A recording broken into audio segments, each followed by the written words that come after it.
Hello students, we will be starting today with a chapter under organic chemistry called polymers.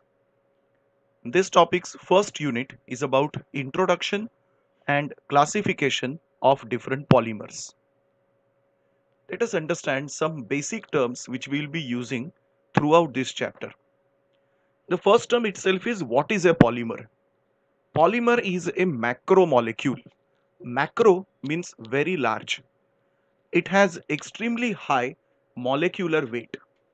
The usual molecular weight of polymers range in 10 raised to 3 to 10 raised to 7 U, and these are composed of smaller repeating units called monomers. The next term which comes is what is the example of it. There are several examples which we come across in daily life. In our human body, the DNA is a polymer. Proteins in the body, nerves, muscles, hair, nails, these are all biological polymers. Also, polyvinyl chloride, PVC, polythene plastic, glass, concrete, these are some synthetic polymers. The term which we saw earlier was monomer. Now, what is a monomer?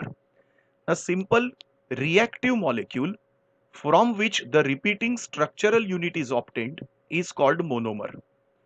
Monomer must contain certain proper functional group such as unsaturation, that means double bond, or some reactive functional group like alcohol, carboxylic acid, etc.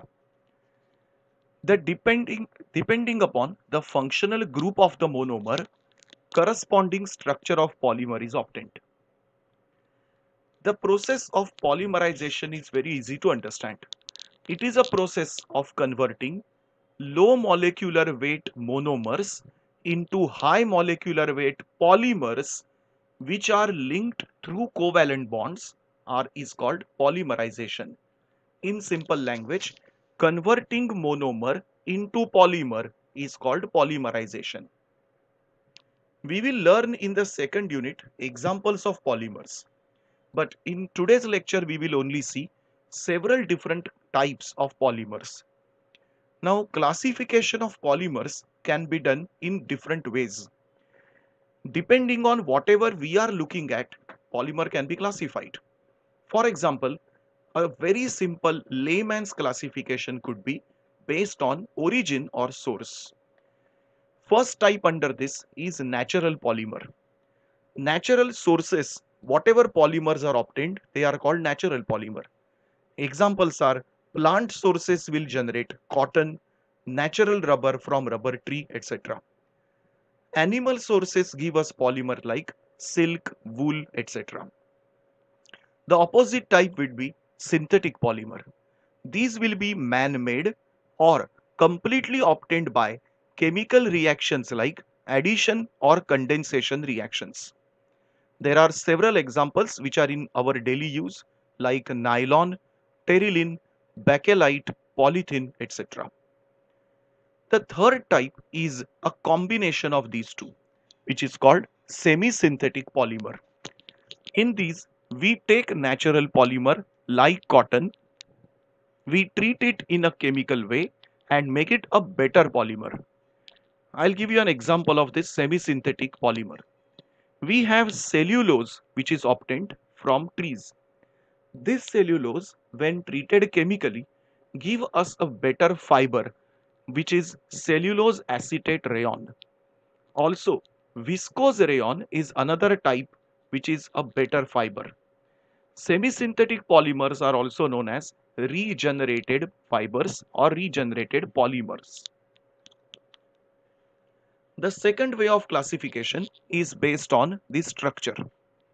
The first type is called linear or straight chain polymers. In these polymers, there is a linear arrangement of monomers. Monomers having bifunctional groups or alkene or alkyne, the double and triple bond, usually produce these polymers. The examples are PVC, that is polyvinyl chloride, HDP, high density polythene. Another type is branched chain polymers. These polymers have branches in the structure, and these branches can be due to monomers having multiple functional groups or even side chains. Examples are low density polythene, polypropylene, polystyrene. The third type is called cross linking polymer. In these, the polymer chains are densely branched and they are so much entangled that they create cross linking of monomers. These results from polyfunctional monomers. The most common examples are bakelite, melamine, urea formaldehyde resin. Usually, cross-linked polymers are generally known as resins. The third classification is based on the mode of formation. The first type is called addition polymerization, also known as chain growth polymerization. This happens due to addition of small molecules. In these reactions, there is no loss of small molecules. That means no byproducts are produced. Polymers will be having same elemental composition as that of monomer. These are usually obtained by unsaturated compounds. Examples are polyvinyl chloride, polyethylene, and polyacrylonitrile. The second is called condensation polymerization or step growth polymerization. The condition for this polymerization is monomer must be polyfunctional. During the reaction, loss of small molecules like HCl, water or ammonia takes place. The growth of these polymers take place by multiple steps, minimum two. Examples of these polymers are terylene, nylon 66, bakelite, etc. The third type is called ring opening polymerization. In these processes, the monomers are lactam or lactones like cyclic compounds. They are catalyzed by usually strong acid or strong base. Here also, like addition polymerization, elemental composition remains same. The reactions are usually very slow. One of the most common example which we will be studying is nylon 6. The fourth way of classifying the polymers is based on intermolecular forces. The first type is called elastomers. As the name suggests, these polymers have elasticity. This is due to weak van der Waals forces in them.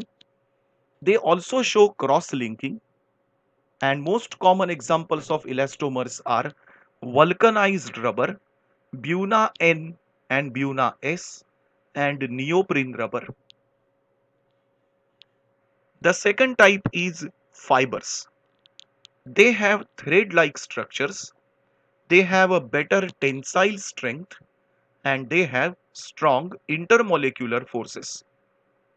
They are usually crystalline in nature, and common examples in daily life are nylon 66, terylene, etc. The third type based on intermolecular forces is thermoplastic. As the name suggests, they can be molded into different shapes. Even they have strong intermolecular forces, but they become soft on heating and hard on cooling. Examples are polythene, polystyrene, etc. These are the polymers which can be regenerated again and again, or in daily language as we say, they can be recycled easily. Opposite type of thermoplastic is thermosetting. They are very rigid polymers. While doing a formation of these polymers, shape can be given to them. And once they get a shape, once they get hardened, they cannot be changed once again because they have intense cross-linking due to covalent bonds. The examples are bakelite, urea formaldehyde resins, etc. Another type is based on the monomers used. The first is homopolymer.